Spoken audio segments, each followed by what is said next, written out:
আলহামদুলিল্লাহ আসসালাতু আসসালামু আলা রাসূলিল্লাহ মাল্লা নাবিয়া বা'দা ফাউযু বিল্লাহি মিনাশ শাইতানির রাজীম বিসমিল্লাহির রহমানির রহিম।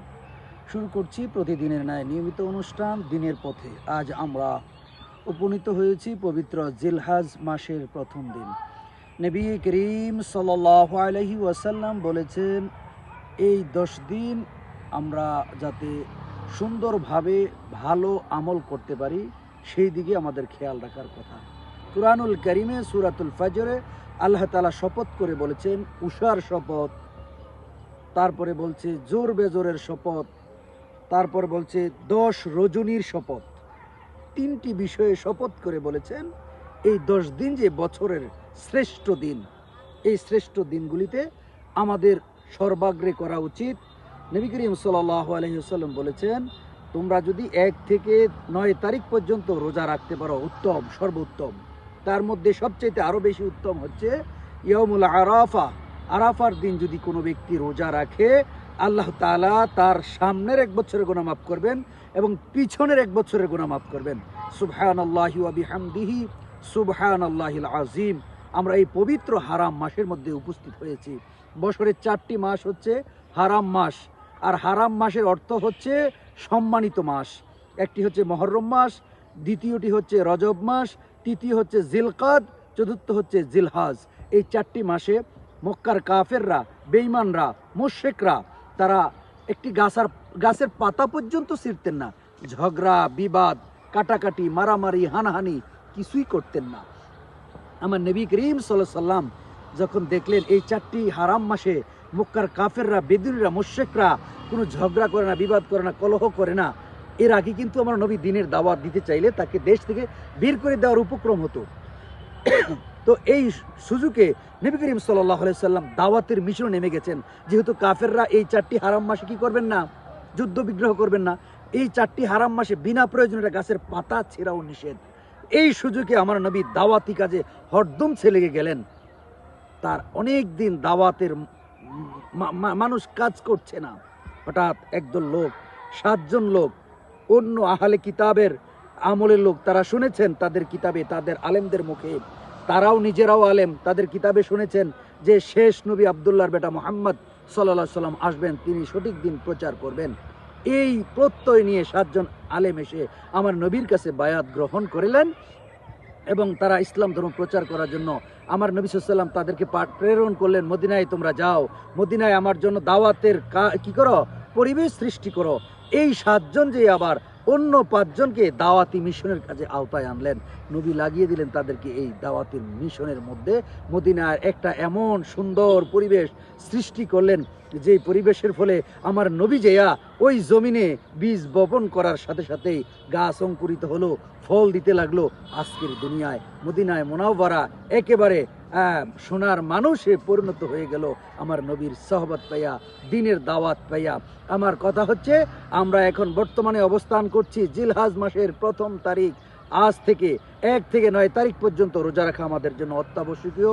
আমরা যদি রাখি আমাদের জন্য অনেক অনেক ভালো, অনেক ফায়দা। বছরের শ্রেষ্ঠ দিন বলা হয়েছে এই জিলহজ মাসের 10 দিনকে। তাই আমরা 10 দিন তো রোজা রাখতে পারবো না, 9 দিন রোজা রাখা আমাদের জন্য জরুরি।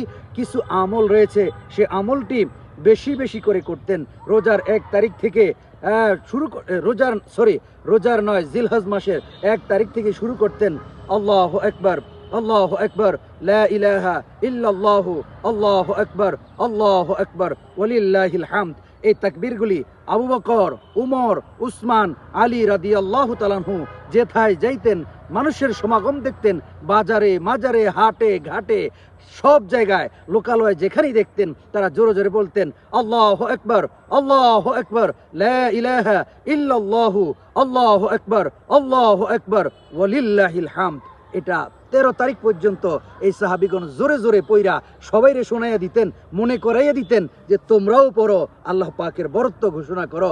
আল্লাহ পাকের বরত্ব ঘোষণা করার কথাটা তারা জানিয়ে দিতেন।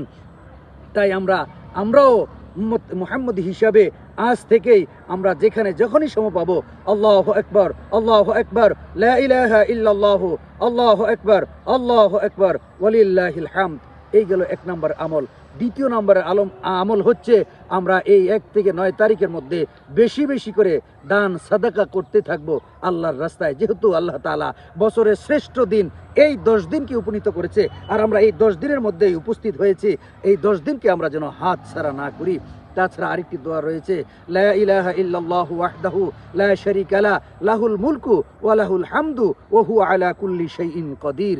যেই ব্যক্তি এই দোয়াটা পাঠ করবে, নবীর আমলে 10 জন গোলামকে আজাদ করলে যেই সওয়াব পাওয়া যেত, এই সওয়াবের অধিকারী করবেন আল্লাহ তাআলা। নবী সাল্লাল্লাহু আলাইহি ওয়াসাল্লাম বলেছেন, তাই আমরা এই দোয়াটাও বেশি বেশি পাঠ করব। লা ইলাহা ইল্লাল্লাহু ওয়াহদাহু লা শারীকা লা লাহুল মুলকু ওয়া লাহুল হামদু ওয়া হুয়া আলা কুল্লি শাইইন কাদির। যার যেই মনোবাসনা রয়েছে, এই দোয়া যদি বেশি বেশি করে পাঠ করে, আল্লাহ তাআলা তার এই দোয়া পাঠ করার বদৌলতে আল্লাহ তার মনোবাসনা পূরণ করে দিবেন, তার রিজিকের মধ্যে বারাকাত দান করবেন। নবী সাল্লাল্লাহু আলাইহি ওয়াসাল্লাম বলেছিলেন, এই দোয়াটা যে বাজারের মধ্যে যেয়ে পড়বে অনেক নেকি লাভ হবে।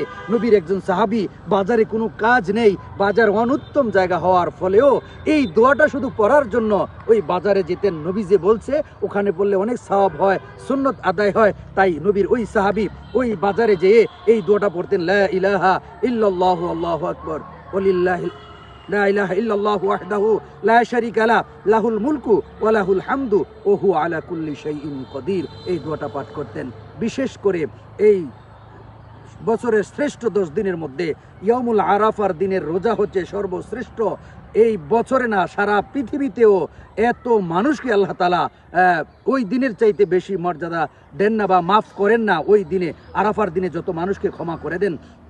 তাই ইয়ামুল আরাফার দিনে যদি রোজা রাখে, 1 বছর আগের এবং পিছের গুনাহ মাফ করে দেয়। তাই আমরা আরাফার দিনের সাথে মিলাইয়া, আমাদের দেশের 9 তারিখ না, আরাফার দিন অর্থাৎ হজের দিন, যেই দিনকা আরাফার ময়দানে হাজিগণ যাবেন, ওই দিনকা আমরা এই রোজাটা রাখতে চেষ্টা করব। আর যারা পারবো আমরা 1 থেকে 9 তারিখ পর্যন্ত রোজা রাখবো।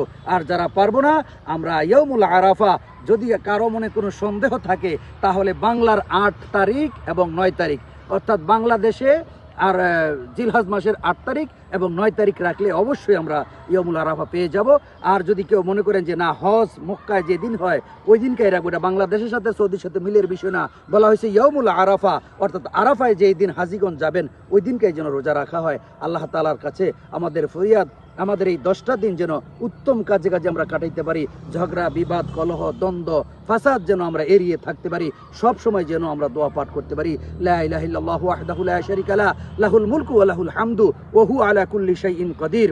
আল্লাহু আকবার, আল্লাহু আকবার, লা ইলাহা ইল্লাল্লাহু, আল্লাহু আকবার, আল্লাহু আকবার ওয়ালিল্লাহিল হামদ। এই তাকবীরটা সকলে পাঠ করার আহ্বান জানিয়ে এখানেই শেষ করছি। আসসালামু আলাইকুম ওয়া রাহমাতুল্লাহি ওয়া বারাকাতুহু।